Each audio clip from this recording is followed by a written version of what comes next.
연구 영역 생명과학을 담당하고 있고요. 입시 설명회에서 또 학생들 만나고 있습니다. 여한종입니다.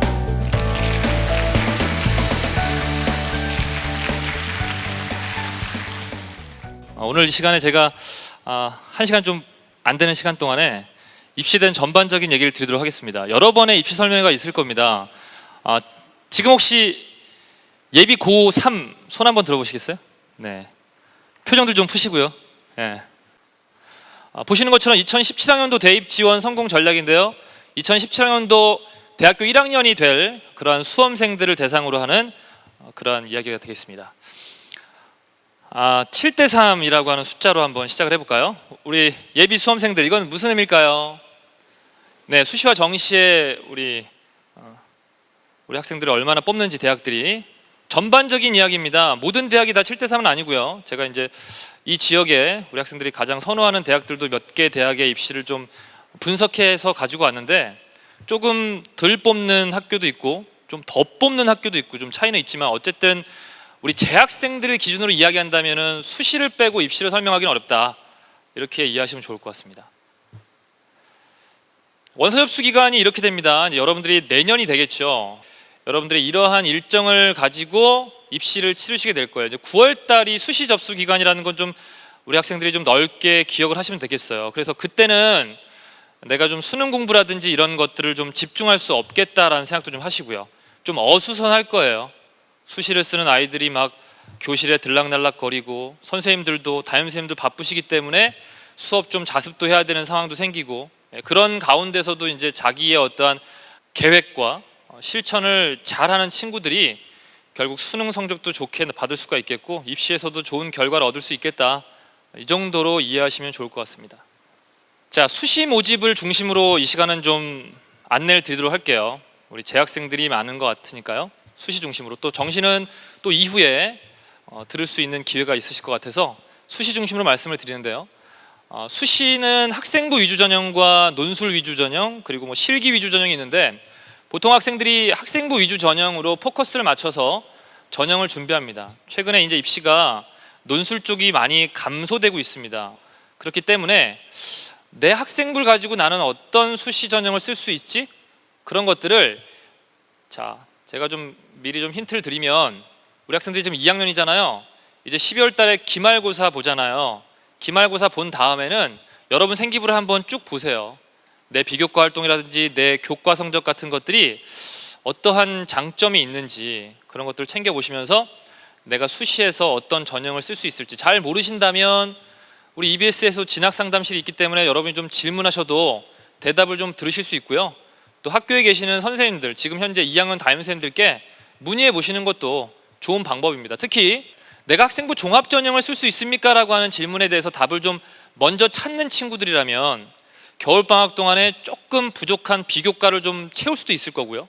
만약에 내가 학생부 종합전형에서 좀 승산이 없다면, 불리하다면 오히려 좀 겨울방학은 또 수능 준비라든지 뭐 그런 쪽에 좀 더 힘을 쏟을 수 있지 않을까라는 생각이 듭니다. 그게 바로 전략이 아닐까라는 생각을 해요. 전략이 아주 특별한 게 아닙니다. 자기의 생활기록부, 학생부만 보더라도 내가 어떤 수시 전형에 유리하고, 내가 이 긴 겨울방학, 정말 길죠. 네, 여름방학은 학부모님들 굉장히 짧습니다, 요새는요. 네, 그래서 우리 보충할 수 있는 시간은 겨울방학이거든요. 이 2달여 남짓한 이 겨울방학 어떻게 활용할지에 대한 생각도 기말고사 끝나면 우리 학생부 생활기록부를 통해서 확인을 좀 하시면 좋을 것 같습니다. 아이가 좀 쭈뼛쭈뼛 거리고 있다면 학부모님께서 먼저 학교에 전화를 좀 걸으셔가지고 생기부나 또 아니면 직접 면담을 통해 담임선생님과 상담해 보시면 좋지 않을까라는 생각이 듭니다. 수시는 6번을 쓸 수 있어요. 6번의 카드가 있습니다. 너무 많이들 이제 알고 계시는 정보지만 또 다시 한번 확인을 시켜드리고요. 우리 학생들 여기 개수 기준이라고 되어 있는데 대학을 6개 쓸 수 있는 게 아니라는 거 알고 계시죠? 예를 들면 A라는 대학에 내가 교과 전형을 쓰고 종합 전형을 쓰고 논술 전형을 썼다. 그럼 난 6번 중에 몇 번 쓴 거야? 3번 쓴 거예요. 그럼 3번의 기회만 남아있는 겁니다. 아시겠죠? 네. 대학마다 또 전형간 지원 가능한 대학도 있고 가능하지 않은 대학도 있으니까 그건 지금 고민하지 마시고 수시 상담할 때 담임선생님께서 잘 안내해 주실 겁니다. 밑에 보시면 횟수 미포함 대학이 있습니다. 무슨 말이면 6번을 그냥 편하게 쓰시고, 여기 지금 나와 있는 대학들은 얼마든지 더 쓸 수 있다 이런 얘기예요. 자, 전반적인 흐름을 빠른 속도로 좀 훑어보겠습니다. 전체 모집 인원이 감소하고 있습니다. 점점 학생 수가 줄어들고 있다는 거고요. 수시 모집은 점점점 증가하고 있습니다. 그래서 69.9%인데 제가 이제 7 정도, 70% 정도라고 소개를 좀 쉽게 해드렸습니다. 점점 수시의 비율이 올라가고 있고요. 지금 혹시 여기 고1 또는 예비 고1 학부모님이 계시다면 우리 아이가 대학 갈 때는 수시가 더 대세겠구나 이렇게 생각하시면 됩니다. 입시는 빨리 들으면 빨리 들을수록 더 좋고요. 그만큼 더 대비하기도 쉽고 훨씬 더 유리한 이점이 있다는 걸 얘기 드리고 싶어요.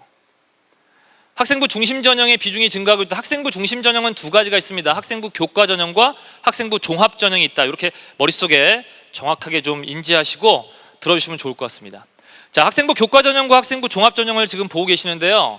2017년도 좀 보시면 비율은 39.7%, 학생부 종합 전형은 20.3%지만 교과 전형이 더 많이 모집을 하지만 우리 학생들이 많이 선호하는 대학교, 우리 여기 지역은 뭐 전남대, 제가 이따가도 좀 소개하겠지만 전남대학을 이제 많이 선호하시겠지만 또 만약에 서울권에 있는 대학을 선호하시다면 서울 상위권 대학 같은 경우에는 지금 제가 빨간색으로 박스 쳐놓은 학생부 종합 전형의 모집 인원이 상당히 많아요. 전체 대학을 기준으로 했기 때문에 학생부 교과 전형이 더 많이 뽑는 것처럼 보이긴 하나 상위권 대학, 우리 학생들이 더 많이 관심이 있는 대학 쪽으로 간다면 학생부 종합 전형에서의 선발 인원이 많기 때문에 그런 대학을 가기 위해서 나는 과연 학생부 종합 전형을 쓸 수 있을까라고 하는 고민을 내년이 되기 전에 좀 해달라 이런 얘기입니다. 자, 논술은 점점 축소되고 있는 분위기이긴 하나 지금 현재 고2 학생들은 여전히 상위권 대학에서는 논술 전형으로 모집 인원이 많기 때문에 이것마저도 여러분들도 좀 고민하시면서 내가 상위권 대학으로 수시로 쓸 수 있는 전형이 크게 두 가지라고 보시면 됩니다. 교과 전형은 특히 내신 정말 최상위권 학생들만 쓸 수 있기 때문에 그렇지 않은 보통의 학생들이 상위권 대학을 가는 두 가지 전형이라고 하면 학생부 종합 전형과 논술 전형이다라고 이해하시면 되겠습니다. 네. 그럼 과연 내 아이는 종합일까 논술일까? 그런 고민을 지금 하시는 거고요. 그렇다면 나는 논술과 종합 한쪽에 6장을 다 쓸 것인가? 아니면 반반 쓸 것인가? 6대 4로 쓸 것인가? 8대 2로 쓸 것인가? 이러한 고민까지도 조금 앞서 나가시는 학부모님이나 학생이라면 지금 해도 괜찮다 이런 얘기를 좀 하고 싶습니다. 적성 모집 전형이라고 하는 게 있습니다. 아마 조금 이 지역은 그렇게 선호하는 전형은 아닐 거란 예상이 듭니다. 왜냐하면 적성 모집 전형을 하는 대학들은 주로 수도권에 모여 있습니다. 그래서 서울, 인천, 경기 쪽에 있는 학생들은 내신과 모의고사 성적이 좀 낮은 5등급대 학생들이 수도권에 있는 대학을 가기 위한 유일한 전형이기 때문에 학생들이 관심을 갖고 있지만 이 전형이 점점 축소되고 있다. 이 정도로 이해하시고요. 자, 역시 이제 지역 인재 전형 많이 관심 가져주셔야 되겠습니다. 수도권 학생들은 혜택이 없고요. 우리 타시도 있는 학생들만 쓸 수 있는 전형이기 때문에 여기 앉아 계신 학부모님 또 학생들은 반드시 지역 인재 전형에 대해서 관심을 갖고 선생님들과도 이야기를 나눠주셔야 되겠습니다. 점점 증가하고 있습니다. 네, 증가하고 있다. 자, 한국사 반영은요. 수시에서는 최저학력 기준으로 29개 대학이 그리고 응시 여부 확인, 시험만 치면 된다는 얘기입니다. 등급 상관없이요. 어떤 측면에서 봤을 때는 그렇게 부담이 없을 수도 있으나 또 자연계 친구들 같은 경우에 상당히 좀 부담스러운 것도 사실입니다. 네. 자, 각 대학마다 좀 차이가 좀 있죠. 네, 성균관대학교는 수능 최저 등급을 적용하겠다라고 돼 있고요. 보통 상위권 대학으로 갈수록 인문은 한 3등급 이내에 들어가야 될 것 같고요. 자연은 한 4등급 이내에 들어가야 되겠다라는 생각을 하시면 되겠습니다. 정시 모집은 다음과 같은 특징이 있는데요. 자, 짧게 좀 요약해 드리면 역시 수능 중심이다. 수능 잘 보면 정시에서는 내가 원하는 대학 갈 수 있다. 이 정도로 정리하시고 넘어가시면 되겠습니다. 자, 이건 정시 지원 가능권인데요. 뭐 이런 거 보여드리면 관심을 많이 보이시는데 일단 인문계가 이렇고요. 100분이라고 하는 것은 이제 난이도에 따라서 바뀌는 게 아니기 때문에 전국에서 내가 얼마 정도 하느냐 이런 걸 볼 수 있습니다.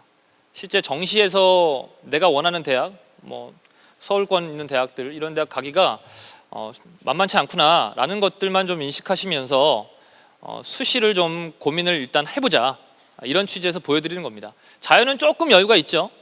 과학 특성화 대학도 있고 하기 때문에 인문계보다는 좀 더 점수가 낮다라고 보시면 되겠습니다. 네, 저는 이거 평균 등급을 가지고 했어요. 작년도 합격자 평균 등급을 가지고 했기 때문에 조금의 차이는 있습니다. 오차가 있을 수도 있는데요. 크게 흐름을 가지시고 내가 상위 한 10% 안에 들어야 되겠구나. 인문계 같은 경우는 그래야 내가 원하는 뭐 서울 소재 상위 10개 대학 정도로 갈 수 있겠구나.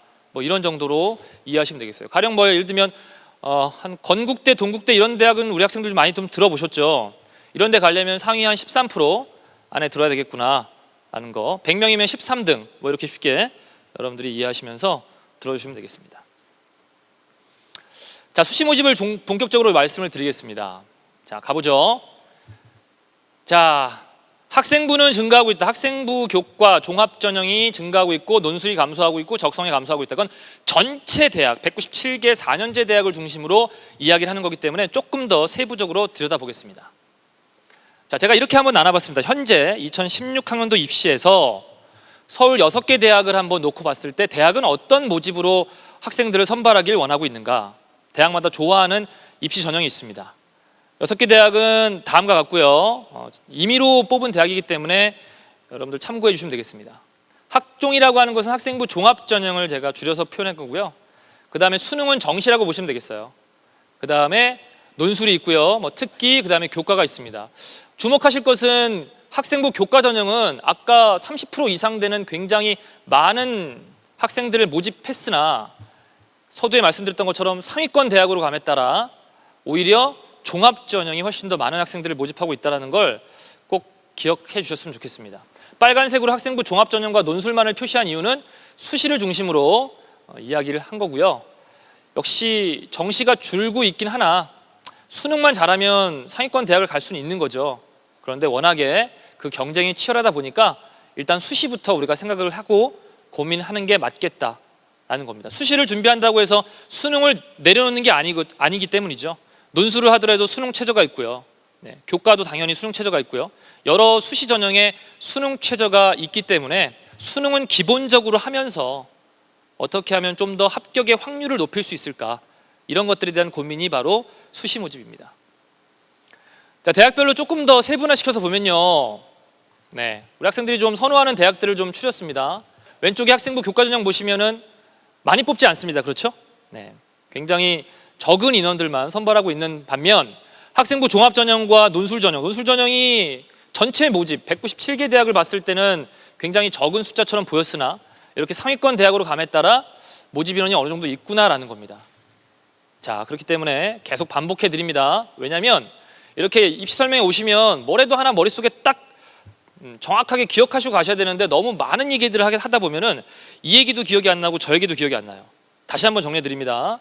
자, 우리 아이가 상위권 대학 가기 위해서 수시를 쓸 수 있다면 교과 전형은 아주 일부의 아이들, 내 아이가 다니고 있는 학교의 아주 소수의 아이들만 쓸 수 있다면 내 아이가 상위권 대학, 서울권 대학에 가기 위해서 쓸 수 있는 수시 전형이 두 가지가 있겠구나.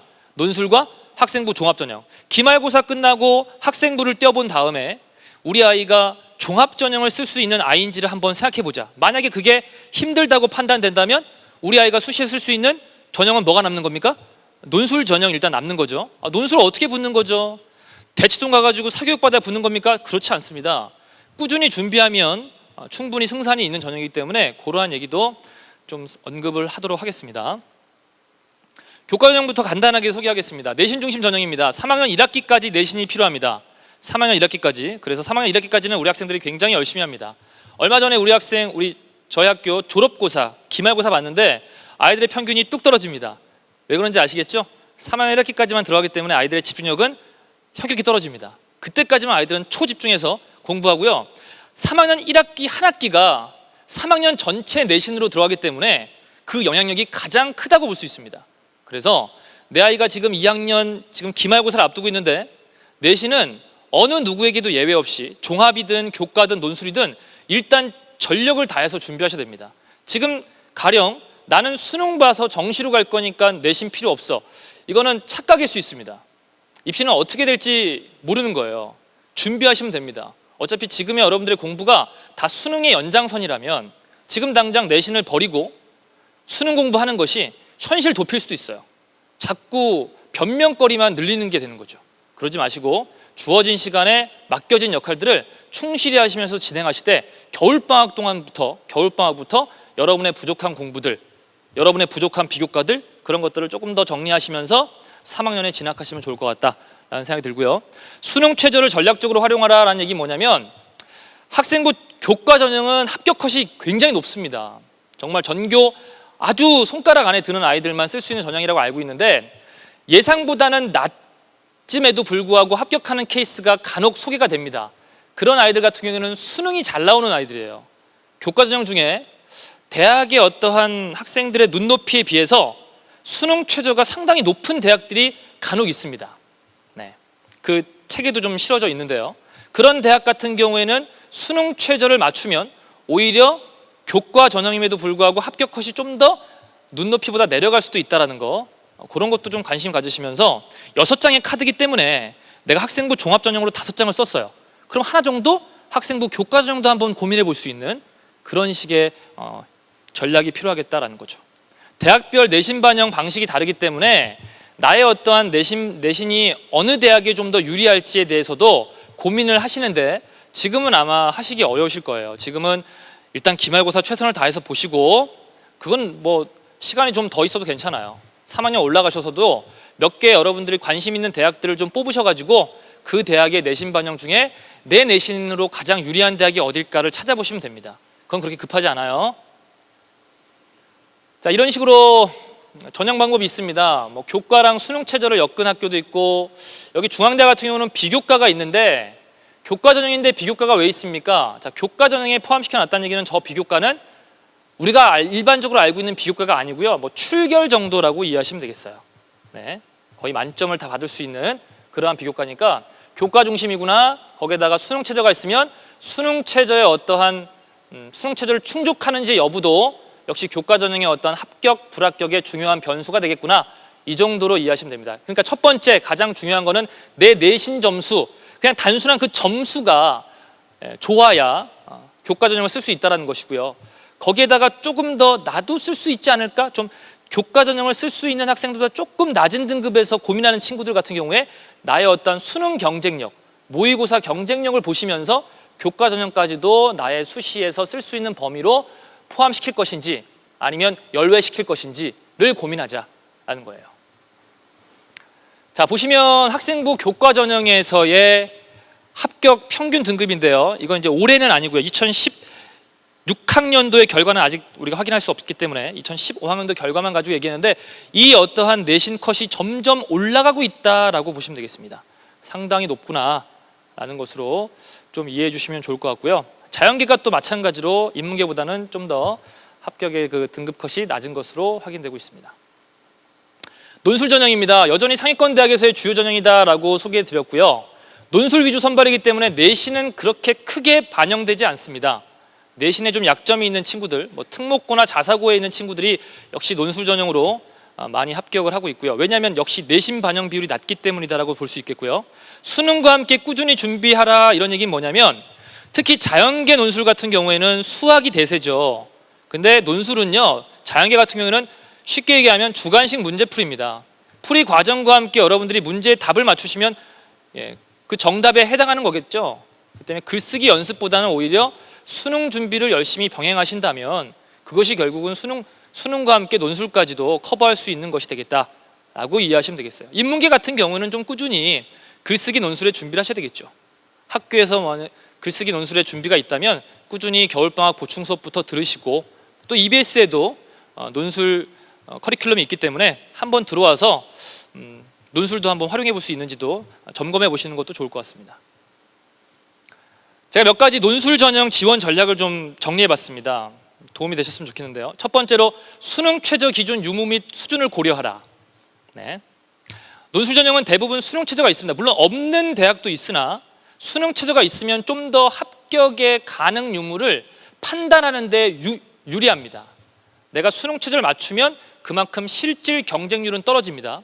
이번에 발표된 거 보니까 한국 외대 논술 전형의 응시율이 60%였습니다. 100명 지원했는데 60명 와서 시험 봤다 이런 얘기예요. 물론 한국 외대 같은 경우는 수능 이후에 논술고사를 봤죠. 그 얘기는 뭡니까? 수능을 봤더니 수능 최저 등급의 내가 들지 못했기 때문에 시험을 봐도 의미가 없었다는 얘기죠. 그렇습니다. 실제 우리 학생들이 9월 달에 응시원서 썼을 때 논술 전형은 엄청나게 높습니다. 종합 전형보다 훨씬 높아요. 내가 어떻게 되겠어? 또 그런 지원율을 보면서 난 쓰지도 못할 것 같아 라고 이제 겁을 먹고 아예 준비도 안 하시는 친구들이 많은데 허수들이 많다는 겁니다. 수능 최저 등급을 맞추지 못한 경우, 또 그 시험 보지 않은 40% 학생 중에는 내가 한국 외대 썼지만 수능을 너무 잘 본 거예요. 그래서 시험 보러 안 간 거겠죠. 덜컥 납치되면 안 되잖아요. 예전에 그런 경우 있지 않았습니까? 쉬운 수능이었기 때문에 만점자가 나왔습니다. 근데 그 친구가 평소에 모의고사에서 만점을 받지 못했거든요. 그래서 수시에서 성균관대학교를 지원했습니다. 너무 가고 싶은 대학이죠, 지금은 우리에게는요. 네. 그런데 그 친구가 만점을 받을 줄 누가 알았겠습니까? 자, 만점을 못 받을 걸 가정하고 이 정도는 가면 내가 충분히 가겠다 싶어서 수시에 썼는데 수능을 봤더니 만점이 나왔어요. 그런 걸 일종의 납치 사건이라고 합니다. 예. 붙잡아 당기는 거죠. 수시에서 합격을 하면 아무리 수능을 잘 보더라도 정시에 지원할 수 없다라는 겁니다. 아시겠죠? 그래서 수시 지원도 굉장히 신중하게 하셔야 하겠다. 근데 이건 굉장히 긍정적인 케이스를 설명드린 거죠. 가장 긍정적인 케이스는 뭡니까? 고려대학교 논술을 지원합니다. 연세대학교는 수능 전에 논술을 보고 고려대학교는 수능 이후에 봅니다. 네, 계속 그래왔고요. 여러분 때도 아마 그렇게 될 것 같은데, 자, 고려대학교 논술을 지원했는데 수능을 봤습니다. 근데 제가 그 친구가 수능을 너무 잘 봤어요, 평소보다. 고려대학교 논술을 볼 필요가 없게 된 겁니다. 얼마나 행복할까요? 네, 우리 학부모님들 이 얘기 하실 때는 우리 아이가 그랬으면 하는 생각을 하시면서 웃어주시는데, 네. 고려대학교를 훨씬 더 이상의 대학을 갈 정도의 정시 결과가 나왔기 때문에 시험 보러 안 가는 겁니다. 그래서 논술이라고 하는 것이 반드시 100대 1의 경쟁률은 아니라는 거죠. 네. 많은 숫자가 빠지기 때문에 실질 경쟁률, 또 본인은 가채점 결과 수능 최저를 통과했다 또는 간당간당 해가지고, 가채점이니까 확정 컷이 아니니까 한번 보지 뭐 해가지고 봤는데 실채점 결과가 나오는데 최저가 안 돼가지고 시험은 잘 봤지만 떨어지는 케이스도 있겠죠. 일단은 최저가 있으면 최저 통과 못하면 무조건 불합격이거든요. 이해되십니까? 그래서 준비하자. 본인이 어떤 상황에 놓일지 모르기 때문에 준비를 좀 했으면 좋겠다는 겁니다. 그래서 수능 최저 기준이 높은 대학, 수능 최저 기준이 낮은 대학, 어디가 더 합격률이 높을까요? 내가 수능 최저를 맞출 수만 있다면 수능 최저가 높은 대학에 지원하는 것이 수능 최저가 낮은 대학에 지원하는 것보다 합격률을 높일 수가 있겠죠. 왜요? 최저가 높다면 그걸 통과하기 더 어렵겠고요. 통과한 아이들끼리 합부를 결정하기 때문에 훨씬 실질 경쟁률이 떨어진다라는 겁니다. 너무 당연한 얘기죠. 결국 그래서 수시든 정시든 입시의 중심은 여전히 뭐다? 수능이다. 이야기를 해드릴 수밖에 없습니다. 자, 수능 최저가 있는 학교가 있고 없는 학교가 있습니다. 건국대학교가 최저가 작년에 있었는데 올해 없어졌어요. 자, 최저가 있던 학교가 최저가 없어졌습니다. 그러면 논술의 난이도가 어떻게 될까요? 올라갈까요? 내려갈까요? 올라가겠죠. 왜요? 논술 하나만 가지고 대학이 합격자를 선발한다는 얘기입니다. 그래서 우리 반 아이가 건국대학교 논술을 보고 오더니 선생님, 작년 기출보다 대박 어려워졌어요. 당연하지. 최저가 없잖아. 네. 자, 최저가 없는 거는 그만큼 논술 경쟁력이 더 있어야 되겠죠. 그만큼 많이 준비하고 또 열심히 준비한 학생에게 합격의 기회가 있다라고도 생각하시면 되겠습니다. 자, 논술 수능 최저가 변화되고 있는데요. 보시는 것처럼 몇 개 대학만 좀 추려봤습니다. 연세대학교 자연계 4개 영역 합이 7등급에서 4개 영역 합 8등급, 뭐 높긴 높은데 그래도 1등급 낮췄죠. 그죠? 자, 최저가 낮아졌다? 그러면 최저를 통과할 수 있는 학생들은 작년보다 더 많아지겠다? 그러면 논술 경쟁력이 더 뛰어난 학생이 합격할 수 있겠다? 뭐 이 정도로 해석을 하시면 되겠습니다. 조금씩 수능 최저는 낮추고 있는 그러한 경향입니다. 자, 한국사도 최저 등급을 반영을 합니다. 이 정도 수준, 제가 아까 말씀드렸죠? 자연은 4, 인문은 3, 그 정도로 머릿속에서 기억해 주시면 되겠어요. 두 번째 전략입니다. 아까 제가 첫 번째 뭐라 그랬죠? 복습. 자, 우리 논술을 생각하고 있는 친구들, 첫 번째 뭐? 수능 최저. 그것이 나한테 유리할 것인가 불리할 것인가, 요거 좀 따져보시고, 두 번째, 기출문제를 풀어보셔야 됩니다. 뭐 대학마다 비슷하지 않겠어? 논술인데? 그렇지 않습니다. 대학마다 문제의 스타일이 다릅니다. 그래서 우리 학생들 겨울방학 동안에 본인이 만약에 논술 전형을 준비한다면 시간이 이 많을 때 겨울방학 동안에 본인이 희망한 대학들에 가시면 기출문제들이 잘 소개되어 있습니다. 또 교수님들이 어떻게 출제했고 어떤 의도로 출제했으며 어떤 정답이 가장 좋은 정답인지에 대한 안내들이 잘 되어 있어요. 네. 그런 것들 보시면서 난 써보니까 이 대학이 나랑 맞는 것 같아. 이 대학은 도저히 못 쓰겠어. 우리가 생각할 때는 비슷한 수준의 대학인데 나하고 좀 맞는 대학이 있다는 거죠. 그거를 여러분들이 찾으시고 거기에 맞게끔 준비하시는 게 시간도 줄일 수 있고 합격 가능성도 높일 수 있다는 걸 확인해 주시면 좋을 것 같습니다. 자, 조금 더 구체적으로 해볼까요? 인문계열 같은 경우에는 수리 논술을 포함했는가의 여부. 내가 수학에 좀 문과지만 인문계지만 수학에 난 좀 자신이 있어. 그러면 어때요? 수학이 있는 논술을 쓰는 것이 합격률이 높겠죠. 가령 자연계를 보시면 과학 논술이, 물론 수학은 무조건 있고요. 자연계는요, 수학은 무조건 논술로 보고 과학을 보는 대학이 있고 보지 않은 대학이 있어요. 내가 과학에 경쟁력이 있다면 당연히 수학 플러스 과학을 보는 논술 전형의 대학을 선택하는 것이 역시 합격률이 높겠죠. 계속 하나만 좀 더 말씀드리면 건국대학교가 수학과 과학을 보는 대학입니다. 수학의 난이도가 평이했다고 합니다. 과학의 난이도가 어려웠다고 합니다. 그럼 결국 합불은 어디서 결정날까요? 어려웠던 과학을 누가 더 잘 준비했는가 합니다. 무슨 말인지 아시겠어요? 그렇기 때문에 나는 과학이 약해. 그러면 과학이 있는 대학은 쓰시면 안 되겠죠. 그렇죠? 나는 수학이 약해. 그럼 쓸 수가 없습니다. 네, 그렇죠. 수학이 약하면 자연계에서는 논술을 쓸 수가 없기 때문에 일단 이제 수학은 기본이고요. 거기에다 과학의 경쟁력까지 있다면 조금 더 선택의 폭이 넓을 수 있다. 이렇게 이해하시면 되겠습니다. 자, 보여드릴게요. 자, 인문계는 이제 언어만 보는 대학, 그리고 언어, 통계, 도표, 그래프를 보는 대학, 언어와 수학을 보는 대학, 이러한 대학들이 있기 때문에 이런 걸 보시면서 나는 요거에 장점이 있으니까 이런 대학에 한번 홈페이지 들어가서 모의고사를 봐야 되겠어. 그게 이제 시간을 줄일 수 있는 그러한 전략이 되겠죠. 자연계입니다. 수학만 보는 대학교, 그리고 수학과학을 보는 대학교, 수학, 통계, 수학, 언어. 정말 요즘은요, 아는 만큼 간다라는 말이 정말 딱 맞습니다.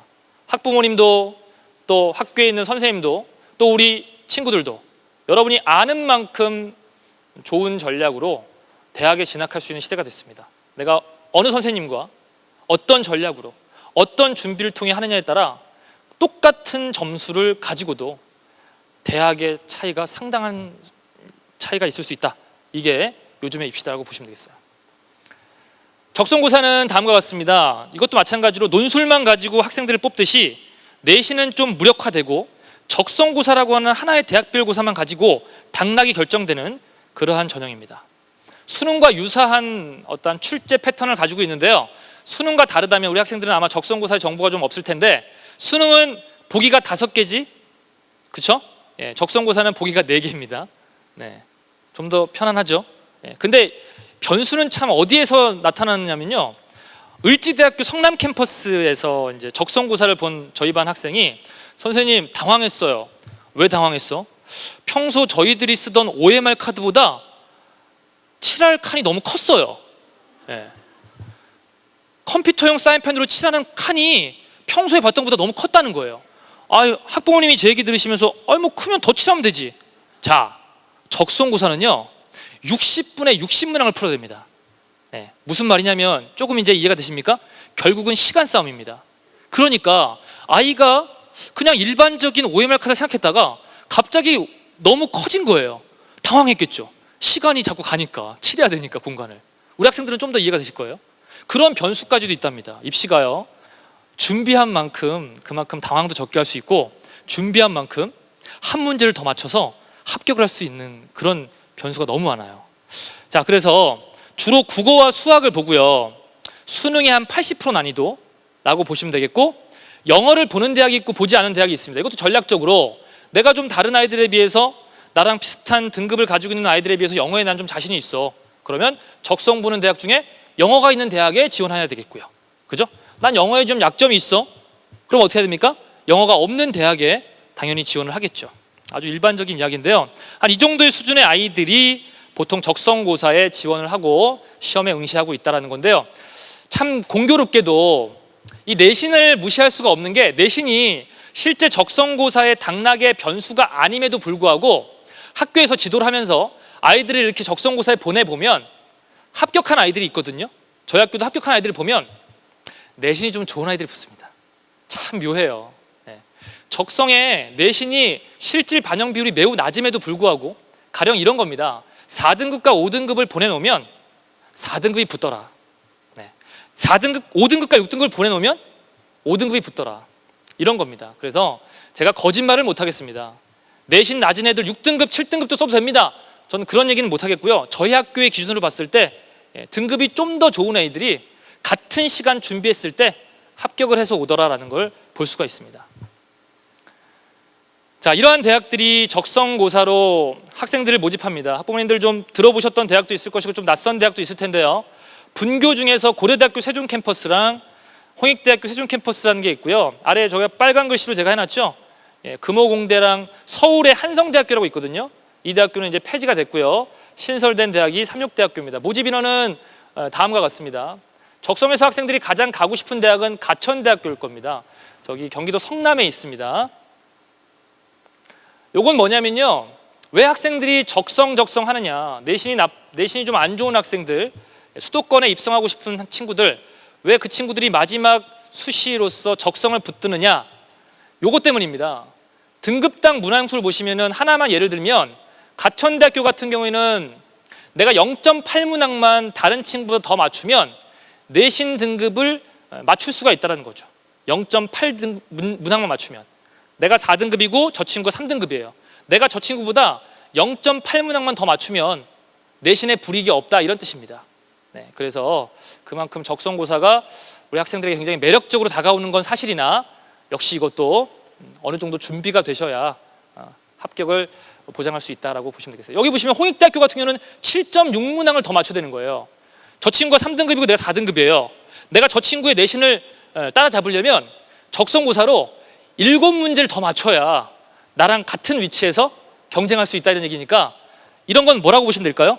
내신 나쁜 애들은 우리 대학 쓰지 마, 이런 의미죠. 그렇게 해석하시면 됩니다. 자, 이제 지금 입시 수시에 꽂힌 학생부 종합전형에 대해서 남은 시간 좀 안내해 드리겠습니다. 다 잘하는 친구들을 뽑는 겁니다. 간혹 가다가 지금 많이들 들어보셨으니까 좀 괜찮으신데 비교과 중심이라고 이해하시는 학부모님들과 학생들이 많아요. 학생부 종합전형이지 학생부 비교과 전형이 아니에요. 우리 학생들의 대부분의 시간은 교실 수업입니다. 수업을 빼고 학생부 종합전형을 논하시면 안 돼요. 학생부 중에 8번 교과학습 및 발달 상황, 내신 성적이죠. 그걸 봅니다. 보는데 교과처럼 값들로 보지 않고 성적의 추이, 1학년 때는 좀 많이 좀 성적이 낮았는데 조금씩 올라가고 있잖아요. 그런 아이들을 종합전형은 좋아합니다. 제가 합격 사례를 보여드리면서 종합전형의 성적이란 어떤 의미가 있는지 안내해 드리도록 하겠습니다. 자, 빨간 글씨 좀 주목해 주세요. 학생부가 제일 중요합니다. 이건 정말 우리 선생님들이 해야 될 몫이기도 하죠. 학생들도 활동을 많이 해야 되겠지만 선생님들이 얼마나 학생부에 우리 학생 하나하나에 대해서 자세하고 정말 밀도 있게 기록해 주었는가에 따라 그 학생의 학생부 종합전형의 합불이 결정이 된답니다. 저희들도 상당히 부담스럽고요. 학생들도 선생님과 잘 지내셔야 됩니다. 선생님들이 여러분들 하나하나를 조금 더 다르게 색깔 있게 개성 있게 이렇게 작성을 해주셔야 되기 때문에 여러분들이 혹시라도 학생부 종합전형에 생각이 있으시다면 학교 선생님과 정말 잘 지내셔야 됩니다. 알겠죠? 인원이 증가하고 있습니다. 하지만 경쟁률은 점점 올라가고 있는 게 이제 일반계 고등학교도 많이 준비하고 있습니다. 물론 처음 시작은 자사고나 특목고 그런 학교에 유리한 점이 분명 있었습니다. 하지만 지금은 일반계 학교들도 이 학생부 종합전형에 많은 이해가 있고요.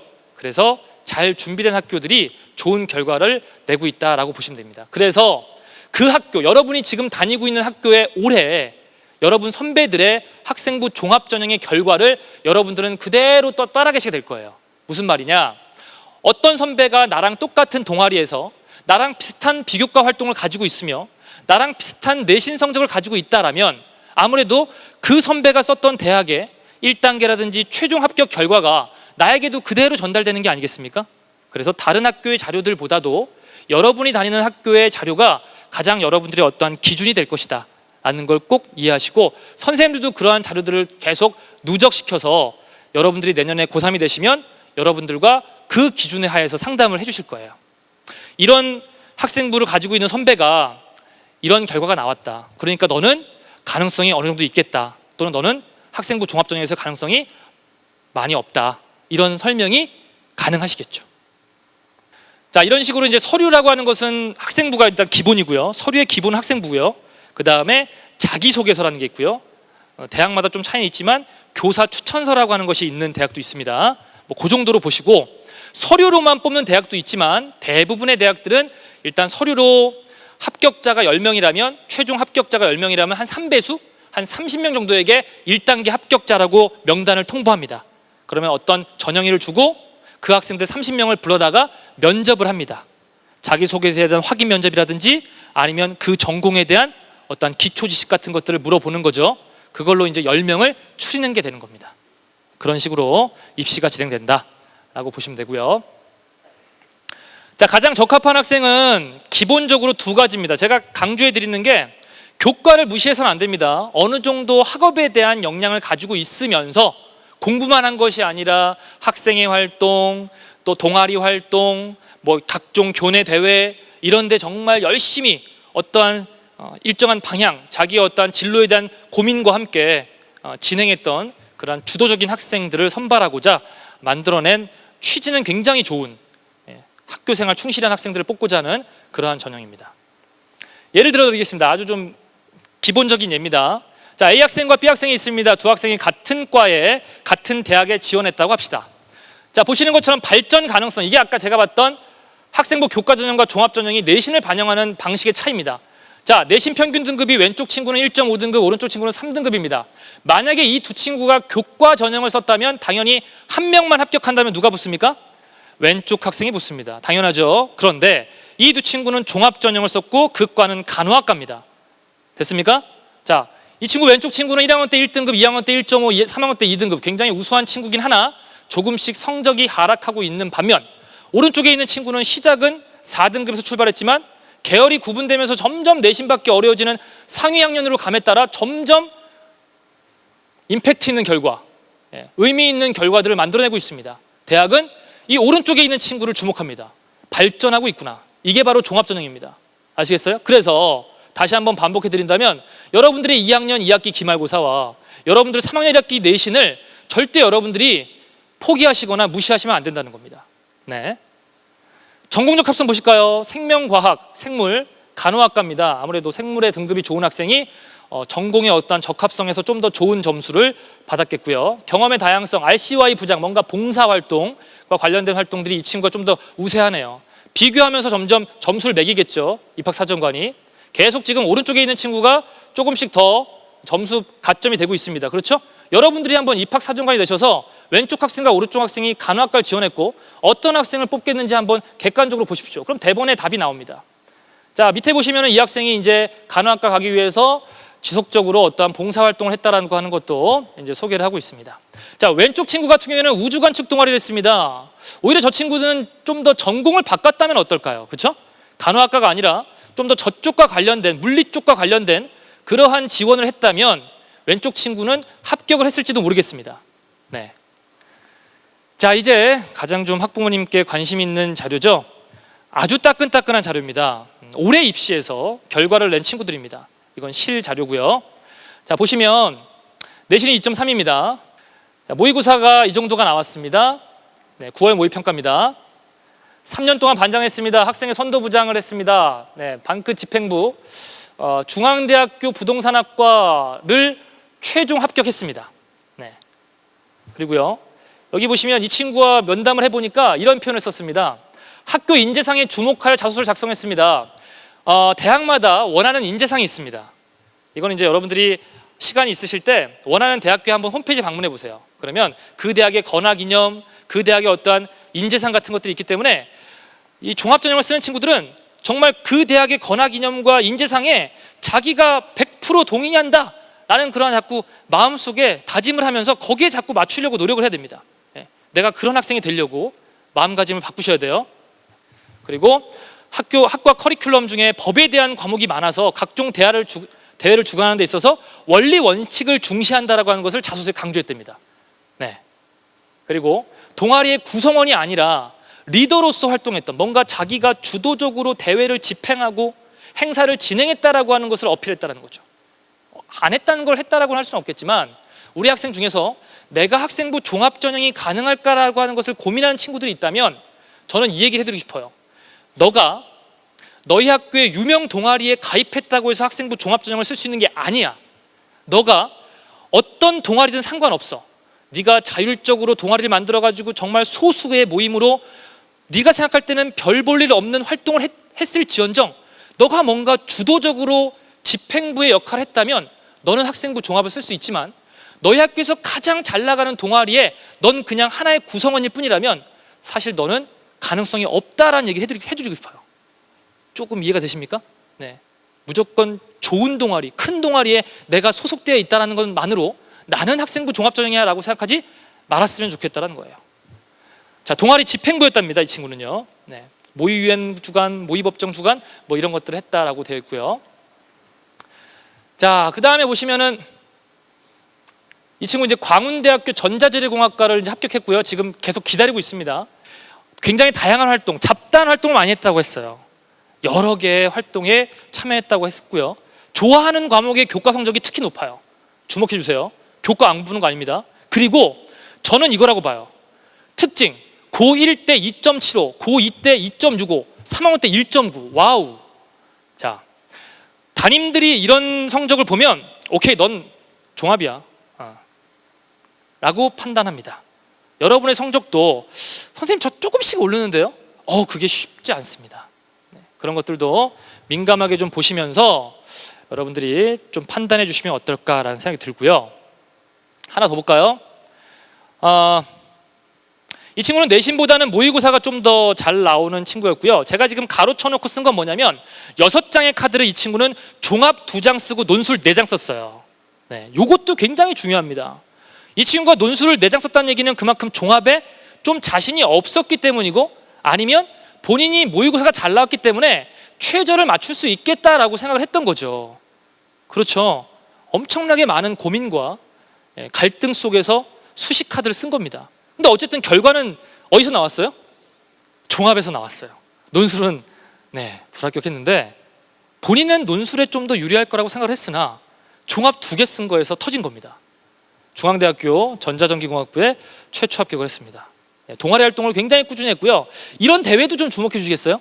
교내 대회 중에 학술제 있죠. 뭔가 좀 자기가 좀 팀을 구성해 가지고 교과 수업으로 배울 수 없는 그러한 활동에 대해서 관심 있게 참여했던 그런 거 있습니까 혹시? 그거 있다면 한번 종합전형을 고민해 보시면 좋을 것 같다라는 생각을 해드리고 싶어요. 뭐 다들 아시는 얘기겠지만 본인의 어떠한 내신과 모의고사 등급 11월 이제 학평을 좀 보셨죠. 그것뿐만 아니라 2학년 때 보셨던 학평들, 그런 것들을 좀 종합하셔가지고 어떤 걸 좀 준비하면 되겠다라고 하는데, 제가 앞서 다 말씀드렸죠. 몇 가지의 전형들을 좀 놓고 비교해 보시라고 했는데, 가장 좋은 것은 학교에 계신 선생님과 면담하시는 게 가장 빠르고 가장 정확하지 않나 생각이 듭니다. 직접 한번 찾아가시고 또 학생이 선생님과 한번 좀 이야기해 보시는 게 가장 좋은 상담이 될 수 있고 가장 좋은 해결책이다라고 이해를 좀 구하고 싶어요. 이제 고3입니다. 마지막으로 여러분들에게 또 제가 간곡히 고3 담임을 하면서 느끼고 학생들에게 해주고 싶은 얘기를 마무리로 좀 해드리겠습니다. 혼공은 혼자 공부하는 시간이에요. 우리 학생들이 과외도 하시고 학원도 다니시고 또 EBS 인강뿐 아니라 여러 사설 인강도 들으시고 열심히 하십니다. 하지만 중요한 건 그 시간은 여러분들 공부 시간이 아닙니다. 결국은 그 시간에 여러분이 혼자 공부할 수 있는 시간을 보태셔야 그게 여러분의 것이 된다는 걸 꼭 좀 얘기해 드리고 싶어요. 시간을 최대한 늘릴 수 있는 그러한 공부를 좀 해달라는 거. 여기 보시면은 여기서의 나가 내가 돼서는 안 되겠습니다. 너무나도 월등한 공부 차이가 나죠. 시간 차이가. 그죠? 물론 밀도 있게 공부합니다. 저는 3시간만 하지만 전 정말 집중해서 해요. 그렇지만 이제 고3이 되었기 때문에 밀도도 중요하지만 절대적인 양을 늘리는 것도 일단 고민해 봐야 될 게 아닐까라는 생각이 들어요. 자, 수험생의 성공 전략 3가지로 한번 정리해 볼게요. 목표를 생각해 봤으면 좋겠어요. 목표. 3월 달에 학생과 딱 앉아가지고 너 어떤 목표를 가지고 있어? 라고 물어봤는데 많은 아이들이 대답을 못하기 때문에 선생님이 방향 설정을 해줄 수가 없어요. 적어도 선생님 저는 어떤 대학을 가고 싶어요, 또는 무슨 과를 가고 싶어요, 이런 것들을 좀 얘기해 주신다면 선생님들이 여러분들을 훨씬 더 잘 지도해 주실 수가 있거든요. 또 저는 수시에서 어떤 전형을 쓸 수 있을까요? 제가 종합 전형을 쓸 수 있을까요? 이런 정도는 여러분들이 좀 물어보셔야 되는데 조금만 더 나의 미래에 대해서 고민할 수 있는 시간이 되었으면 좋겠다라는 얘기를 하고 싶어요.